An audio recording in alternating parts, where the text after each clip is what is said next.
तो welcome back to my YouTube channel Raj science classes में Prince Raj. आप सभी का एक बार फिर से राज साइंस क्लासेस में स्वागत करता हूं और उम्मीद करता हूं कि आप सभी जो हमारे पीछे का वीडियोस देखे हैं, अगर नहीं देखे हैं तो हमारे पीछे के वीडियोस हमारे प्लेलिस्ट में हैं, आप सभी चाहे तो वहां पर जाकर देख सकते हैं। और जैसा कि आप सभी जानते हैं कि हर बार की तरह इस बार भी बहुत ही इंपॉर्टेंट क्वेश्चन लेकर आए हैं, जो कि आज है आपका जी बिल्कुल आज आपका अगर हम बताने वाले हैं तो आज आपका जो हिस्ट्री का जो फर्स्ट चैप्टर होता है, जी बिल्कुल हिस्ट्री का फर्स्ट चैप्टर जो है उसके बारे में उसका एक एक इम्पॉर्टेंट ऑब्जेक्टिव लेकर आए हैं। ऐसा कोई भी ऑब्जेक्टिव नहीं है जो फर्स्ट में से छूट गया है। अगर फर्स्ट चैप्टर में से अगर कोई ऑब्जेक्टिव पूछता है तो इन्हीं ऑब्जेक्टिव्सों में से पूछेगा। तो वीडियो थोड़ी सी लंबी होने वाली है, तो कृपया अपनी सीट की बेल्ट क्या कर ले, बांध लें। चलिए स्टार्ट करते हैं अपने वीडियो को। तो आज का सबसे पहला वीडियो अगर आप लोग को देखने के लिए मिल रहा होगा तो आज का सबसे पहला वीडियो है आपके पास ये रहा कि इसमें क्वेश्चन में सबसे पहला क्वेश्चन में बोल क्या रहा है कि जर्मन राइन राज्य का निर्माण किसने किया था। जी बिल्कुल, जर्मन राइन राज्य का निर्माण किसने किया था। तो जैसा कि आप सभी देख रहे हैं कि इसमें चार ऑप्शन है। पहला है लुई 18वां, फिर है नेपोलियन बोनापार्ट, फिर सी है नेपोलियन थर्ड है और डी है बिस्मार्क। तो आप सभी जानते हैं कि इसमें से जो राइट ऑप्शन होगा आपका वो नेपोलियन बोनापार्ट होगा। कौन होगा? तो ये होगा आपका नेपोलियन बोनापार्ट। आप लोगों की बताने की जरूरत नहीं है। चलिए आगे बढ़ते हैं। आगे का क्वेश्चन आप लोग को देख पा रहे होगा क्या? तो आगे के क्वेश्चन में आप लोग को दिख रहा होगा क्या कि यूरोप में राष्ट्रवाद की पहली स्पष्ट अभिव्यक्ति कब हुई थी। जी बिल्कुल, यूरोप में राष्ट्रवाद की जो हुई थी सबसे पहली अभिव्यक्ति कब हुई थी, तो वो हुई थी आपका 1789 की फ्रांसीसी क्रांति के साथ हुई थी। कब हुई थी? 1789 की फ्रांसीसी क्रांति के साथ हुई थी।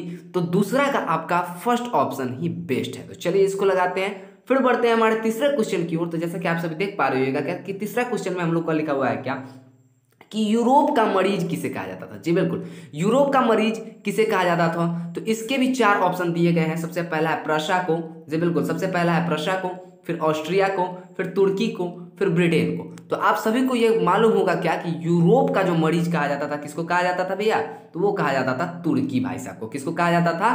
तुर्की को कहा जाता था। ठीक है, चलिए अगला क्वेश्चन की ओर बढ़ते हैं। तो अगला क्वेश्चन हमारा ये रहा आपके सामने, चौथा क्वेश्चन है जिसको हम लोग देखेंगे। क्या बोल रहा है क्या कि मेटरनिक का पतन किस वर्ष हुआ था। इसके लिए भी ऑप्शन दिया है क्या? फर्स्ट है मार्च 1848 ईस्वी, फिर अप्रैल 1848 ईस्वी, मई 1848 ईस्वी, जून 1848 ईस्वी। तो आप लोगों को आंसर जानने में कोई दिक्कत नहीं हो रही होगी, क्योंकि हम जानते हैं क्या कि यहाँ पर आप ही के लिए हम यहाँ पर नीचे देख रहे होइएगा। अगर आप लोग ये देख पा रहे होइएगा तो हम आंसर टाइप कर चुके हैं। ठीक है, तो आंसर इसका हो जाएगा क्या कि मेटरनिक का पतन कब हुआ था। तो इसका आंसर आप लोगों को हो जाएगा क्या कि मई 1848 ईस्वी में हुआ था। कब हुआ था? मई 1848 ईस्वी में हुआ था। जी बिल्कुल, समझ में आ रहा है। तो मई 1848 ईस्वी में मेटरनिक का पतन हुआ था। फिर आगे की अगर क्वेश्चन की ओर बढ़े तो आगे का एक बहुत ही इंपॉर्टेंट क्वेश्चन है, ये जो ऑब्जेक्टिव में अगर आता है तो वो है आपका 5वां नंबर का क्वेश्चन। बोल रहा है क्या कि फ्रांस में किस शासक वंश की पुनर्स्थापना वियना कांग्रेस के द्वारा की गई थी। यहाँ पर थोड़ी सी मिस्टेक हो गई, की गई थी छूट गया है। ठीक है, चलिए तो वही बोल रहा है कि फ्रांस में किस शासक वंश की पुनर्स्थापना वियना कांग्रेस द्वारा की गई थी। पहला ऑप्शन यहाँ पर देखिएगा क्या, ऑलिय वंश। क्या है? ऑलिय वंश। फिर है बुर्बो वंश। क्या है? बुर्बो वंश। फिर है सी है वर्ग और फिर डी है राही। तो जी बिल्कुल, आप सभी जैसा कि जानते होइएगा क्या कि इसका राइट ऑप्शन आपको हो जाएगा क्या, बुर्बो वंश हो जाएगा। क्या हो जाएगा? बुर्बो वंश इसका राइट आंसर हो जाएगा। और अगर आप लोग नोट करते चल रहे हैं इसको तो बहुत ही अच्छी बात है, क्योंकि इंपॉर्टेंट है ये सभी ऑब्जेक्टिव फर्स्ट चैप्टर से। ठीक है, चलिए आगे की ओर बढ़ते हैं क्वेश्चन की ओर। तो आगे का क्वेश्चन आप लोग देख पा रहे होगा क्या कि आगे का क्वेश्चन जो है ये 6ठा नंबर का क्वेश्चन है। ये बोल रहा है क्या कि इटली एवं जर्मनी के एकीकरण के विरुद्ध, जी बिल्कुल इटली एवं जर्मनी के एकीकरण के विरुद्ध निम्न में से कौन सा देश था। यहाँ पे सॉरी मिस्टेक हो गया, यहाँ पर देख रहे होगा आप लोग क्या कि ये थोड़ा सा मिस्टेक कर दिया हुआ है और यहाँ पे पा दे दिया हुआ है। ठीक है, तो इस मिस्टेक को सुधार लीजिएगा आप लोग। इटली एवं जर्मनी के एकीकरण के विरुद्ध निम्नलिखित में से कौन सा देश था। तो आप सभी जानते होइएगा कि इटली और जर्मनी के एकीकरण में कौन देश बाधक बना हुआ था। तो ऑस्ट्रिया। इसका ऑब्जेक्टिव के साथ साथ इसका सब्जेक्टिव भी दिए हुए हैं कि इटली एवं जर्मनी के एकीकरण में ऑस्ट्रिया की क्या भूमिका थी, यानी कि उसमें रुकावट बन रहा था। ठीक है, ऑस्ट्रिया का चांसलर मेटरनिक। ठीक है, तो यही 6ठा नंबर क्वेश्चन आपका बीत चुका है। अब 7वां नंबर क्वेश्चन में अगर आप लोग चलते हैं, 7 नंबर का क्वेश्चन अगर लेते हैं तो 7वां में बोल रहा है क्या कि मेजनी का संबंध किस संगठन से था। जी बिल्कुल, मेजनी साहब जो थे उसका जो संबंध था किस संगठन से था। तो आप सभी बोल सकते हैं क्या कि मेजनी का संगठन, सबसे पहला ऑप्शन देखिए यहाँ पे लिखा हुआ है लाल सेना, फिर है का, यहाँ पे मिस्टेक हुआ है। फिर सी है लाल कुर्ती, जी बिल्कुल सी है लाल कुर्ती। फिर डी है कार्बोनरी। तो आप सभी जानते हैं क्या कि मेजनी का जो संबंध था किससे था, वो था कार्बोनरी से। किससे था, कार्बोनरी एक संगठन थी, ठीक है, इससे मेजनी का संबंध था। चलिए 7वां नंबर क्वेश्चन को छोड़ते हैं और आगे की ओर 8 नंबर के क्वेश्चन में बढ़ते हैं। तो 8 नंबर का क्वेश्चन बोल रहा है क्या कि जाल्बेराइन, जी बिल्कुल ये बोल रहा है क्या कि जाल्बेरिन एक संस्था थी, किसकी, तो जाल्बेरिन जो एक संस्था थी ये तो मालूम है, लेकिन किस चीज की थी। पहला है व्यापारियों की, क्रांतिकारियों की, फिर बुद्धिजीवियों की, या फिर शांतों की। तो किस चीज की थी भाई, तो आप सभी जानते हैं क्या कि जाल्बेरिन एक संस्था थी, किसकी, तो वो थी व्यापारियों की। किसकी थी, तो व्यापारियों की संस्था थी। और आप लोग इसको भी टिक लगाकर चलिए, ठीक है। आगे के क्वेश्चन में अगर आगे की ओर हम बढ़ना चाहेंगे तो देखिए 9 नंबर क्वेश्चन में आप लोग का दिया हुआ है क्या, 9 नंबर का क्वेश्चन दिया हुआ है कि 1829 की एड्रियानोपुल की संधि किस देश के साथ हुई थी, जी बिल्कुल। तो 1829 की जो एड्रियानोपुल की जो संधि हुई थी किसके साथ हुई थी, पहला है हंगरी के साथ, दूसरा है तुर्की के साथ, फिर तीसरा है आपका यूनान के साथ, चौथा है पोलैंड के साथ। तो जी बिल्कुल आप सभी जानते होइएगा क्या कि जो हुई थी एड्रियानोपुल की जो संधि हुई थी किसके साथ हुई थी भैया, तो वो हुई थी आपकी तुर्की के साथ हुई थी। किसके साथ हुई थी, तुर्की के साथ हुई थी, ठीक है। तो क्वेश्चन को आगे बढ़ते हैं। फिर 10वां नंबर क्वेश्चन पे आप लोग देख पा रहे होंगे क्या कि 10वां नंबर क्वेश्चन पे बोल रहा है कि काउंटर कार को विक्टर इमैनुएल ने किस पद पर नियुक्त किया था, ठीक है। काउंटर कार, यहाँ पे शायद कुछ मिस्टेक है क्या, काबूल होगा क्या कि काउंटर कार है, ठीक है। यहाँ पे देख लीजिएगा थोड़ा सा मिस्टेक टाइप का है, ठीक है। तो वही बोल रहा है क्या कि विक्टर इमैनुएल ने किस पद पर नियुक्त किया था। तो सबसे पहला ऑप्शन आप लोग को देखने को मिलेगा क्या, काउंटर कार को विक्टर इमैनुएल ने किस पद पर नियुक्त किया था। इसका पहला ऑप्शन है आप लोगों के पास गृह मंत्री, फिर है सेनापति, फिर है फ्रांस का राजदूत, फिर डी है प्रधानमंत्री। तो आप सभी जैसा कि जानते हैं कि काउंटर कार को किस पद पे नियुक्त किया गया था भैया, तो वह किया गया था प्रधानमंत्री के पद पे। किस पद पे किया गया था नियुक्त, तो वो किया गया था प्रधानमंत्री के पद पे, ठीक है। चलिए आगे की ओर बढ़ते हैं। आगे का जो क्वेश्चन आप लोग देख पा रहे होगा क्या कि आगे का जो क्वेश्चन है 11 नंबर का क्वेश्चन है, क्या बोल रहा है क्या, पैसे से नहीं यहाँ पर पेशे से होना चाहिए था। यहाँ पर फिर ये भाई साहब यहाँ पे जो हमारे टाइपिंग मास्टर है वो थोड़े से मिस्टेक कर गए हैं, ठीक है। तो उनसे अगली बार से हम अनुरोध करेंगे क्या कि ये थोड़ी सी अच्छे से यहाँ पे टाइप करें। चलिए बोल रहा है क्या कि गैरिबाल्डी पेशे से क्या थे यहाँ पे छूट गया। पहला है नाविक, दूसरा है किसान, तीसरा है क्या सैनिक, और चौथा है दार्शनिक। जी बिल्कुल तीसरा और चौथा, तीसरा है सैनिक और चौथा है दार्शनिक। तो आप सभी को बताया गया है जब गैरिबाल्डी के कार्यों की चर्चा में हम अगर आप लोग से मिले होंगे पीछे की वीडियोस में, ठीक है, सब्जेक्टिव क्वेश्चन की वीडियोस में, तो हम आपको बताए होंगे क्या कि गैरिबाल्डी पेशे से क्या थे, वो एक नाविक थे। क्या थे, वो एक नाविक थे, जो यहाँ पर आपका फर्स्ट ऑप्शन में है। तो आप लोग इसको क्लिक कर लीजिए। फिर चलते हैं आगे की ओर। तो आगे की ओर का क्वेश्चन अगर आप लोग देख पा रहे होगा तो आगे का क्वेश्चन है 12 नंबर का क्वेश्चन जो है ये क्रम संख्या 12 पर अंकित है। पहला बोल रहा है क्या कि इटली एवं जर्मनी वर्तमान में किस महादेश के अंतर्गत आते हैं। जी बिल्कुल, तो यही बोल रहा है आपका क्वेश्चन, बोल रहा है क्या कि इटली एवं जो जर्मनी है ये वर्तमान के किस महादेश में आते हैं। तो इटली एवं जर्मनी के लिए जो दिया हुआ ऑप्शन पहला है दक्षिण अमेरिका, फिर बी है यूरोप, फिर सी है उत्तरी अमेरिका, फिर डी है पश्चिमी एशिया। तो जी बिल्कुल आप सभी को मालूम होगा क्या कि इटली एवं जर्मनी वर्तमान के किस महादेश के अंतर्गत आते हैं भैया, तो ये आते हैं यूरोप भाई साहब के अंतर्गत। किसके अंतर्गत आते हैं, यूरोप के अंतर्गत आते हैं। तो ये 12 नंबर का क्वेश्चन भी हमारा क्या हो गया, पूरा का पूरा कंप्लीट हो गया। अब चलते हैं हमारे आगे के क्वेश्चन की ओर, ठीक है। 13 नंबर का जो क्वेश्चन आप लोग के साथ दिख रहा होगा क्या कि 13 नंबर में जो क्वेश्चन पूछ रहा है कि एक एवं शोह की नीति अवलंब किसने की थी, अवलंबन किसने किया था। इस नीति का जो अवलंबन किसने किया था भैया, तो इस नीति का जो अवलंबन किया था भैया वो है आपके बिस्मार्क साहब। कौन किए थे, तो बिस्मार्क साहब ने इस नीति का अवलंबन किया था। पहला जैसे कि यहाँ पे ऑप्शन देख सकते हैं, हिटलर दिया हुआ है, विलियम प्रथम दिया हुआ है, मेजनी दिया हुआ है, लेकिन ये सभी के सभी क्या हो जाएंगे आपके गलत। जी बिल्कुल ये सभी के सभी आपके हो जाएंगे। चलिए फिर देखते हैं आगे का 14 नंबर का जो क्वेश्चन है हमारे पास वो है क्या कि 14 नंबर क्वेश्चन में बोल रहा है कि यूरोप के लिए किस देश का साहित्य एवं ज्ञान प्रेरणा स्रोत रहा। ठीक है, यूरोप यहाँ पे होना चाहिए, ठीक है, लेकिन यहाँ पे मिस्टेक की है हमारे टाइपिंग मास्टर, जो कि जिनकी दाद देनी पड़ेगी। बहुत ही मिस्टेक्स यहाँ पे हो रहे हैं, तो इसके लिए माफ़ी चाहेंगे आप लोगों से, ठीक है, सॉरी बोलना चाहेंगे आप लोगों को, और ये हम लिख कर भी बोल सकते हैं सॉरी, ठीक है भाई साहब, तो माफ़ कीजिएगा।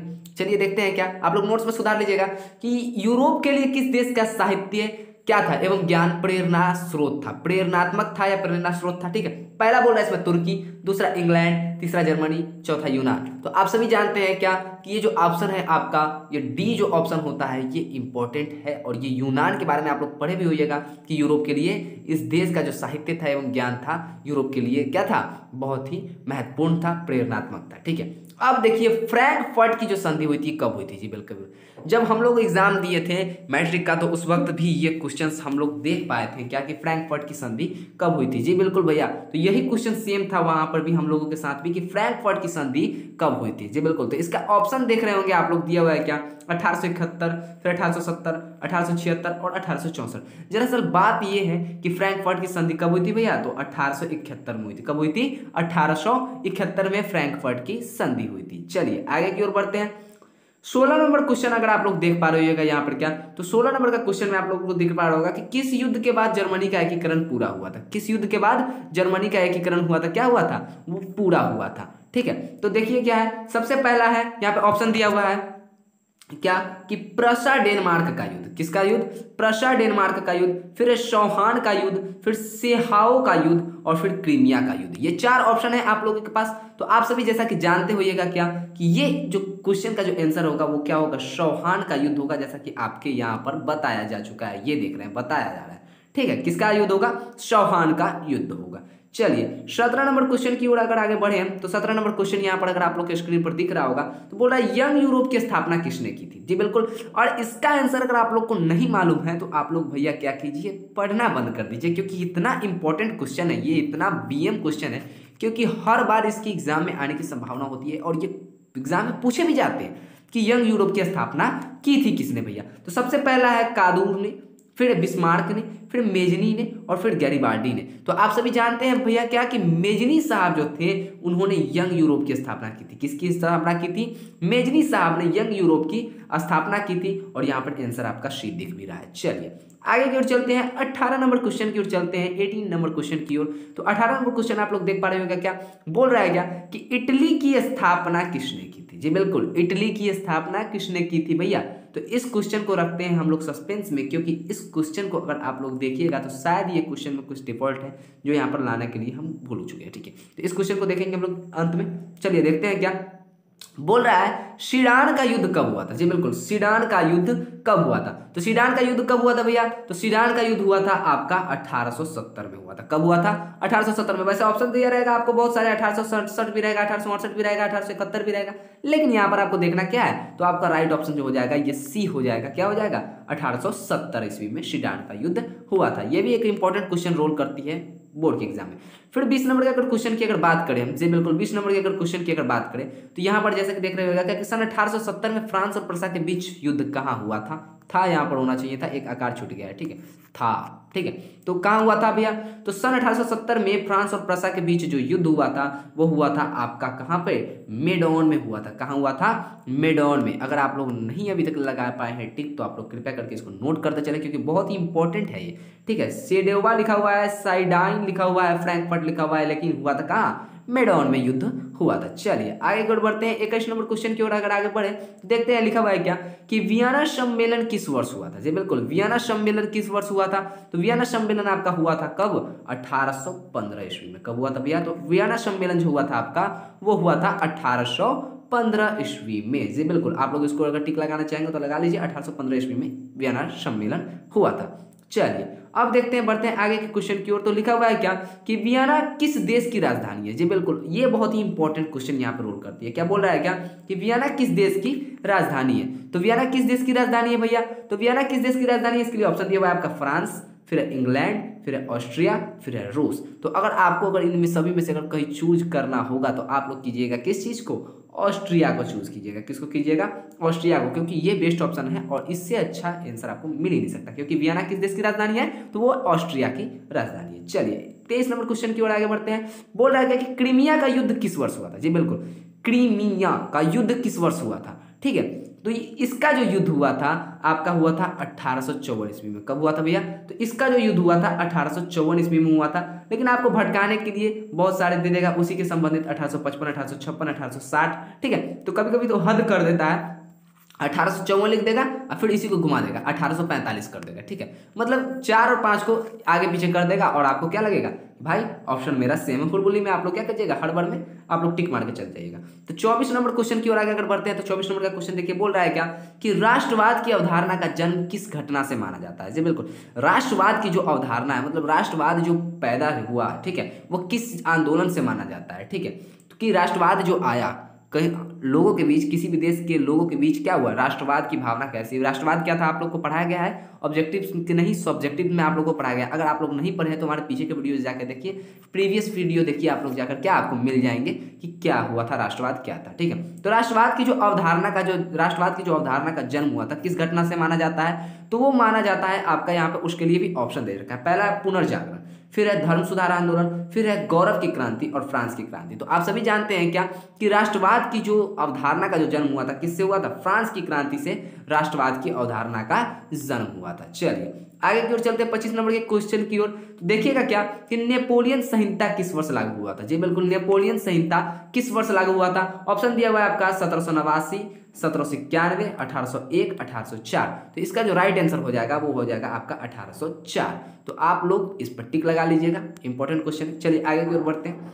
26 नंबर क्वेश्चन पे बोल रहा है क्या कि वियना सम्मेलन जिसको, ठीक है, जिसको आप लोग बोलते हैं क्या, कांग्रेस, ठीक है। वियना सम्मेलन यानी कि कांग्रेस का अध्यक्ष कौन था, ठीक है। पहला बोल रहा है नेपोलियन बोनापार्ट, दूसरा लुई 18वां, चार्ल्स एल्बर्ट और मेटरनिक। तो जी बिल्कुल, वियना सम्मेलन के जो अध्यक्ष थे वो भाई साहब जो थे मेटरनिक साहब थे। कौन थे, मेटरनिक साहब वियना सम्मेलन के क्या थे, अध्यक्ष थे, हुआ करते थे, ठीक है। अब चलिए क्या है 27वां क्वेश्चन की ओर बढ़ते हैं। तो 27वां क्वेश्चन के लिए बोल रहा है क्या कि मेटरनिक व्यवस्था का उद्देश्य क्या था। मेटरनिक की जो व्यवस्था थी उसका क्या उद्देश्य था। सबसे पहला ऑप्शन में दिया हुआ है गणतंत्र की स्थापना, प्रजातंत्र की स्थापना, फिर पुरातन व्यवस्था की पुनर्स्थापना, या फिर नेपोलियन की पुनर्स्थापना करना, ठीक है। तो आप सभी जानते हैं क्या कि पुरातन व्यवस्था की पुनर्स्थापना करना ही मेटरनिक व्यवस्था का क्या था, उद्देश्य था। ये क्वेश्चंस एग्जाम में नहीं पूछे जाते हैं जल्दी, लेकिन इसको याद करने में क्या जाता है, हमारा माइंड एक समुंदर है, ठीक है, उसमें जितना डालिएगा उतना जाएगा। चलिए देखते हैं क्या कि काउंटर कार की मृत्यु किस वर्ष हुई थी। किस वर्ष हुई थी काउंटर कार, जिसे प्रधानमंत्री नियुक्त किया गया था, उसकी मृत्यु किस वर्ष हो गई थी भैया। तो उसकी जो मृत्यु हुई थी वो हुई थी आपका कब, 1862 ईस्वी में। कब हुई थी, 1862 ईस्वी में उसकी मृत्यु हुई थी। किसकी, काउंटर कार की मृत्यु किस वर्ष हुई थी, तो 1862 ईस्वी में। चलिए आगे की ओर चलते हैं। 29वां नंबर क्वेश्चन की ओर अगर बढ़ते हैं तो लिखा हुआ इटली और जर्मनी की एकीकरण का विरोधी कौन था। जी बिल्कुल, तो इटली और जर्मनी के एकीकरण का विरोधी तो सब कई बार हम लोग पढ़ चुके, थक गए हैं क्या। सबसे पहला ऑप्शन देख के हमको सही मार के हटा देना है, ऑस्ट्रिया साहब, क्योंकि जानते थे ऑस्ट्रिया का जो चांसलर था मेटरनिक, वो क्या था, बहुत ही घोर प्रतिक्रियावादी था और उसे देखा नहीं जा रहा था कि इटली और जर्मनी का एकीकरण हो। इसलिए सबसे बड़ा अगर बाधा कोई था इटली और जर्मनी के एकीकरण में तो वो क्या था, ऑस्ट्रिया था, ठीक है। लगा लीजिए इसका आंसर। फिर बढ़ते हैं आगे की ओर। 30वां नंबर क्वेश्चन पर देखिएगा क्या कि 30 नंबर क्वेश्चन जो है आपका वो बोल रहा है कि जर्मनी का एकीकरण किस वर्ष पूर्ण हुआ था। जर्मनी के एकीकरण का प्रयास तो बहुत वर्ष से चल रहा था, लेकिन पूर्ण किस वर्ष हुआ था भैया, तो वो पूर्ण हुआ था 1871 ईस्वी में। कब हुआ था, 1871 ईस्वी में पूर्ण हुआ था। आप लोग इसका राइट आंसर लगा के चलिए बढ़ते हैं आगे के क्वेश्चन की ओर। अगला क्वेश्चन है लाल कुर्ती का गठन किसने किया था। किसने किया था, ये जो देख रहे हैं ये लाल कलर भी तो यही है, कुर्ती हो गया, ठीक है। ये कुर्ती इस टाइप का होगा, कुछ इस टाइप का, ठीक है। लेकिन ये कुर्ती का गठन करना मतलब लाल कुर्ती ये क्या था, संगठन था, उसका गठन किसने किया था। तो लाल कुर्ती का जो गठन किया था वो पहला ऑप्शन यहाँ पर दिखा है मेजनी, दूसरा है काचूर, तीसरा है गैरीबाल्डी लिखना चाहिए, तो यहाँ पे गैरीबाल्डी ने लिख दिया है, ठीक है। और यहाँ पर देखिए क्या लाल कुर्ती का गठन किसने किया था, गैरीबाल्डी होना चाहिए था, गैरीबाल्डी लिख दिया है, और बिस्मार्क की जगह पर बीमार्क लिख दिया है, ठीक है। तो आप लोग गैरीबाल्डी पर लगाइएगा, ठीक। यहाँ पर थोड़ा सा मिस्टेक है, तो यहाँ पर गैरीबाल्डी ही लिखिएगा। क्या लिखिएगा, गैरीबाल्डी, क्या लिखिएगा, गैरीबाल्डी। जी बिल्कुल, उतनी अच्छी तो हमारी हैंडराइटिंग है नहीं, लेकिन आप लोग से माफी चाहेंगे। चलिए बढ़ते हैं आगे की क्वेश्चन की ओर। आगे के क्वेश्चन आप लोग के बीच में दिख रहा होगा क्या कि बोल रहा है क्या कि जॉन संघ की स्थापना कब हुई थी। कब हुई थी, तो जॉन संघ की स्थापना 1830 में हुई थी, 1832 में हुई थी, 1834 में हुई थी, 1836 में हुई थी। तो आप सभी को बताया गया है क्या कि जॉन संघ की स्थापना किस वर्ष हुई थी भैया, तो जॉन संघ की स्थापना हुई थी 1834 ईस्वी में। कब हुई थी, 1834 ईस्वी में जॉन संघ की स्थापना हुई थी। चलिए इसको इंपॉर्टेंट लगाकर चलिएगा और आगे बढ़ते हैं। देखिए फिर बोला गोस्टीन को संधि किस वर्ष हुई थी। गोस्टीन की जो संधि हुई थी किस वर्ष हुई थी भैया, तो गोस्टीन की जो संधि हुई थी उसके लिए ऑप्शन दिया हुआ 1864, 1865, 1866, 1870। तो गोस्टीन की जो संधि हुई थी, संधि जो हुई थी वो कब हुई थी, 1865 ईस्वी में हुई थी गोस्टीन की संधि। बोले थे ना आप लोगों को कि एक एक क्वेश्चन यहाँ से अंदर अंदर से क्वेश्चन को खदेड़ कर लाएंगे और आपके बीच कराएंगे। ठीक है,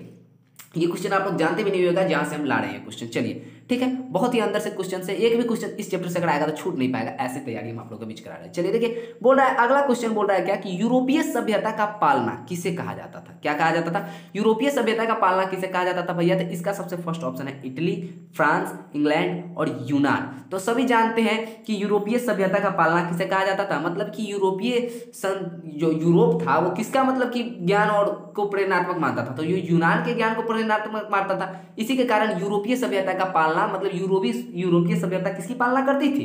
तो वो करती थी भाई साहब हमारे यूनान की। किसकी करती थी? तो यूनान की करती थी। अगर आप लोग ये क्वेश्चन नहीं बना पा रहे हैं, क्वेश्चन को नहीं नोट कर रहे हैं, तो बहुत बड़ी गलती कर रहे हैं, क्योंकि ये पूरे ही इस वीडियो में आपका हम हिस्ट्री का सबसे फर्स्ट चैप्टर जो है यूरोप में राष्ट्रवाद, उसकी सारी की सारी question all to all question करा रहे हैं। क्या करा रहे हैं? ऑल टू ऑल क्वेश्चन हम करा रहे हैं यहाँ पर। अगर आप लोग नहीं लिख रहे हैं तो आप लोग की बहुत ही घाटा होने वाला है। चलिए हानि होने वाली है। चलिए देखते हैं अगला 35वां नंबर क्वेश्चन देखते हैं। क्या बोल रहा है कि एड्रियानोपुल की संधि किस वर्ष हुई थी? कब हुई थी? तो एड्रियानोपुल की संधि किस वर्ष हुई थी? तो ये तो जानते हैं कि किनके बीच हुई थी, लेकिन किस वर्ष हुई थी ये बता देना जरूरी है। तो एड्रियानोपुल की संधि हुई थी 1829 ईस्वी में। कब हुई थी भैया? तो एड्रियानोपुल की जो संधि हुई थी हमारी, वो हुई थी 1829 ईस्वी में हुई थी। चलिए ये भी इंपॉर्टेंट था, इसको भी लगा देते हैं। चलिए आगे देखते हैं, सीडान का युद्ध किनके बीच हुआ था? ये सबसे मोस्ट बीबीआई इंपॉर्टेंट क्वेश्चन है भैया। अगर इसको याद कर लेते हैं तो समझिए कि 1 नंबर आने की संभावना आपकी बढ़ गई। सीडान का जो युद्ध हुआ था किनके बीच हुआ था? तो सीडान का युद्ध किनके बीच हुआ था? पहला लिखा हुआ ऑस्ट्रिया और प्रसा के बीच, प्रसा और डेनमार्क के बीच, इटली रोम के बीच, फ्रांस और प्रसा के बीच। तो आपका जो राइट आंसर हो जाएगा वो क्या हो जाएगा? सीडान का युद्ध किनके बीच हुआ था? तो वो हुआ था फ्रांस और प्रसा के बीच। किनके बीच हुआ था? तो फ्रांस और प्रसा के बीच सीडान का युद्ध हुआ था। चलिए आगे के क्वेश्चन की ओर बढ़ते हैं। 37 नंबर क्वेश्चन है आगे का हमारा, बोल रहा है क्या कि किस वर्ष यूनान की एक स्वतंत्रता राष्ट्र घोषित किया गया था? किस वर्ष यूनान को एक, यहाँ पे को होना चाहिए था, किस वर्ष यूनान को एक स्वतंत्र क्या किया गया था? राष्ट्र घोषित किया गया था। जी बिल्कुल, सबसे पहला ऑप्शन यहाँ पे 1830, 1832, 1834, 1836। तो आपका जो राइट आंसर हो जाएगा वो हो जाएगा क्या? 1832 ईस्वी में क्या किया गया था भैया? तो यूनान को एक स्वतंत्र राष्ट्र क्या कर दिया गया था? घोषित कर दिया गया था। जी बिल्कुल, यूनान को क्या कर दिया गया था? स्वतंत्र राष्ट्र घोषित कर दिया था 1832 ईस्वी में। चलिए 38 नंबर क्वेश्चन पे चलते हैं क्या?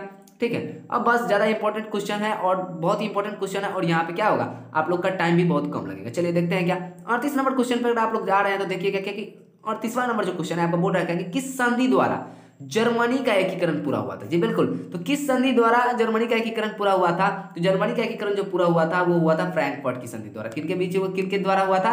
तो फ्रैंकफर्ट की जो संधि थी उन्हीं के द्वारा हुआ था। जी इसके कारण आपका ये ऑप्शन जो हो जाएगा डी, क्या हो जाएगा आपका? ये जो डी ऑप्शन है वो बहुत ही इंपॉर्टेंट है, और यहाँ पर यही इसका आंसर होगा कि किस संधि द्वारा जर्मनी का एकीकरण पूरा हुआ था। यहाँ पर था छोड़ दिए हैं हमारे फिर से भाई साहब। चलिए तो चलते हैं, गलतियों को सुधारते चलते हैं। गलतियों को सुधारना ही तो हमारा काम है, और हमारी गलतियों का माफ करना आपका काम है। चलिए चलते हैं क्या 39 नंबर क्वेश्चन पर चलते हैं। तो बोल रहा है क्या कि हंगरी राजधानी थी किसकी? पहला है तुर्की की, फिर बुडापेस्ट की, प्रशा की, सीडान की। तो इसका आप लोग याद कर लीजिए, बुडापेस्ट और टूथपेस्ट, इसको हम लोग भी इसी प्रकार इस्तेमाल किए होते क्या कि इसी प्रकार याद किए होते। अगर नहीं याद हो रहा है तो याद कर लीजिए क्या कि टूथपेस्ट। ठीक है, मतलब बुडापेस्ट, टूथपेस्ट, देख रहे हैं ना, बुडापेस्ट और टूथपेस्ट दोनों में पेस्ट कॉमन है। क्या है? दोनों में आता है तो है क्या है? पेस्ट तो आता ही है, इसमें भी पेस्ट आता है और उसमें भी पेस्ट आता है। तो बुडापेस्ट आपका राइट ऑप्शन हो जाएगा यहाँ पर। चलिए आगे की ओर अगर बढ़ना चाहें तो आगे की ओर चलते हैं 40 के क्वेश्चन की ओर। 40वां नंबर क्वेश्चन पे आते हैं। तो 40 नंबर क्वेश्चन पर देख रहे हैं क्या पूछ रहा है क्या कि गोजो कहाँ प्रधानमंत्री बनाया था? मतलब ये कहाँ का प्रधानमंत्री था? पहला ऑप्शन है यहाँ पे मिस्टेक हो जाता है, हर बार मिस्टेक हो जाता है। चलिए पहला बोल रहा है प्रशा का, तुर्की का, फ्रांस का, सीडान का। तो इसका जो राइट आंसर हो जाएगा वो आपका हो जाएगा किसका? तो फ्रांस का था। कौन था? गोजो कहाँ का प्रधानमंत्री पाया गया था, मतलब कि कहाँ पर नियुक्त किया गया था प्रधानमंत्री? तो वो था फ्रांस का। चलिए आगे को देखते हैं 41वां नंबर अगर क्वेश्चन की बात अगर करें हम यहाँ पर, तो आप लोग को दिख पा रहा होगा, देख रहे होंगे कि मेडोवा का युद्ध किनके बीच हुआ था? जी बिल्कुल, ये क्वेश्चन तो आप लोग कभी देखे भी नहीं होइएगा, यहाँ से हम क्वेश्चन ला रहे हैं। चलिए बोल रहा है क्या कि मेडोवा का युद्ध किनके बीच हुआ था? तो जो युद्ध हुआ था वो आपके किनके बीच हुआ था? सबसे फर्स्ट ऑप्शन में दिया ऑस्ट्रिया मिडान के, ऑस्ट्रिया प्रसा के, सोहान प्रसा के, तुर्की मिस्र का। तो किसका हुआ था? तो यहाँ पे कोई भी क्या खा जाएगा, यहाँ पर क्या कहा जाएगा, कोई भी चकमा खा जाएगा। देखेगा कि यहाँ पे मिडान मिल गया। क्या मिल गया? मिडान तो मिल गया भैया। मतलब कहने का मतलब है क्या कि अब यदि मिडानवा मिला, मतलब कि मेडोवा और ई मेडान दोनों मिला देंगे क्या हो जाएगा? ऑस्ट्रिया और मिडान, और मारेगा क्या? पहला ऑप्शन मारेगा और सही बना देगा, कहेगा कुछ कि बना दी एकदम सही सही मार दिए, तो भैया आपका पूरा गलती हो जाएगा। मेडोवा का युद्ध किन किन के बीच हुआ था, तो वो हुआ था ऑस्ट्रिया और प्रशा के बीच। किन के बीच हुआ था? ऑस्ट्रिया और प्रशा के बीच हुआ था मेडोवा का युद्ध। चलिए आगे के क्वेश्चन की ओर बढ़ते हैं और इस वीडियो का सबसे लास्ट क्वेश्चन की ओर बढ़ते हैं जी, बिल्कुल लास्ट क्वेश्चन, और यूरोप के राष्ट्रवाद में जितने भी ऑब्जेक्टिव थे उसका भी सबसे लास्ट क्वेश्चन है और ये सबसे लास्ट ऑब्जेक्टिव है। चलिए देखते हैं क्या ओटो को निम्न में से कहाँ का राजा घोषित किया गया था। जी बिल्कुल, ओटो साहब जो थे उनको निम्न में से कहाँ का राजा घोषित किया गया था। जी बिल्कुल, ओटो साहब जो थे उनको निम्न में से कहाँ का राजा घोषित किया गया था। सबसे फर्स्ट ऑप्शन में बोला है यहाँ पे गलत है, यूनान, फ्रांस, जर्मनी, इस तीनों को लेकर चलते हैं क्या, यूनान, फ्रांस और जर्मनी। तो आप सभी जानते हैं क्या कि ओटो को कहाँ का प्रधानमंत्री नियुक्त किया गया था भैया, तो कहाँ का राजा घोषित किया गया था, प्रधानमंत्री नहीं, कहाँ का राजा घोषित किया गया था, तो वो है आपका यूनान का। कहाँ का घोषित किया गया था, तो वो है आपका यूनान का। ठीक है, अगर आप लोग ये क्वेश्चन को टिक नहीं लगाते हैं तो बहुत ही गलत कर रहे हैं, कम से कम उसका स्क्रीनशॉट मार कर रख लीजिए। और ये रहा बहुत ही एमसीक्यू क्वेश्चन है, यहाँ से एग्जाम में अगर कहीं भी से भी क्वेश्चन, पहला चैप्टर से अगर कहीं से भी क्वेश्चन आएंगे तो वो यहाँ से आएंगे, अगर यहीं से आना होगा, क्योंकि यही इनके अलावा कोई क्वेश्चन ही नहीं है पहला चैप्टर में जो आपके ऑब्जेक्टिव्स में पूछे जा सकते हैं। ठीक है, जितने भी क्वेश्चन थे हम आप लोगों के लिए लेकर आ चुके हैं। तो आज ये वीडियो थोड़ी सी लंबी हो गई है, लेकिन बहुत ही इंपॉर्टेंट क्वेश्चन के लिए ये वीडियो हुआ करती है और ये बहुत ही इंपॉर्टेंट है जी, बिल्कुल इंपॉर्टेंट है। समझ में आ रहा है? तो इसको आप लोग क्या कर लीजिएगा, इसको आप लोग कर लीजिएगा रिमेंबर। क्या कर लीजिएगा, ये हो गया आज लोग आप लोग का RW हो गया। ठीक है, होमवर्क नहीं RW हो गया, तो आप लोग इसका इंपॉर्टेंट यहाँ पर रोल कर दीजिएगा। और वीडियो देखने के लिए हम आप लोगों को बोलना चाहेंगे क्या, थैंक यू बोलना चाहेंगे आप लोगों को। ठीक है, क्योंकि आप लोग पूरा अच्छी तरीके से वीडियो हमारे आखिरी तक देखते हैं, इसलिए थैंक यू। मैं प्रिंस राज विदा लेता हूँ, फिर मिलूंगा एक नए वीडियो में एक नए जोश के साथ। तब तक के लिए जय हिंद, जय भारत।